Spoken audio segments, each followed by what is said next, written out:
హైదరాబాద్ పంజగుట్టలో ప్రముఖ పారిశ్రామికవేత్త వెల్జాన్ గ్రూప్ సంస్థల అధినేత వీసీ జనార్దన్ హత్య కలకలం రేపింది. తాతను సొంత మనవడే ఆస్తి కోసం హత్య చేయడం సంచలనం సృష్టించింది. కొంతకాలంగా కీర్తి తేజ డ్రగ్స్కు అలవాటు పడ్డట్టుగా చెబుతున్నారు పోలీసులు. అమెరికాలో డ్రగ్స్కు అలవాటు పట్టడంతో హైదరాబాద్ తీసుకొచ్చింది అతడి తల్లి సరోజ. డి అడిక్షన్ సెంటర్లో ట్రీట్మెంట్ ఇప్పించింది. ఇటీవల 4 కోట్ల షేర్స్ను కీర్తి తేజకు బదిలీ చేశారు తాత జనార్దన్ రావు. వీసీ జనార్దన్ రావును 73 సార్లు కత్తితో పొడిచి చంపాడు మనవడు కీర్తితేజ.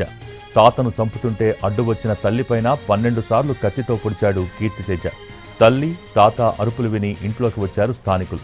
అప్పటికే జనార్దన్ రావు చనిపోగా కీర్తితేజ తల్లి తీవ్ర గాయాలతో కొట్టుమిట్టాడుతూ ఉండగా ఆసుపత్రికి తరలించారు పోలీసులు. తాతను చంపి తల్లిని గాయాల పాలు చేసి ఏలూరు పారిపోయాడు నిందితుడు. కీర్తితేజను ఏలూరులో అరెస్ట్ చేశారు పోలీసులు. టీటీడీకి గతంలో 40 కోట్లకు పైగా విరాళాలిచ్చారు వీసీ జనార్దన్. ప్రముఖ వెల్జాన్ కంపెనీకి చైర్మన్గా ఉన్నారు. 100 కోట్ల రూపాయల ఆస్తులు ఉన్నట్టుగా చెబుతున్నారు పోలీసులు. అయితే మిగిలిన మనవాళ్లను చూసినట్టుగా తనను చూడటం లేదనే కసితోనే హత్య చేశాడని చెబుతున్నారు పోలీసులు.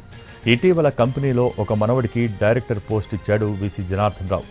తనకు కూడా డైరెక్టర్ పోస్ట్ కావాలని డిమాండ్ చేశాడు కీర్తితేజ.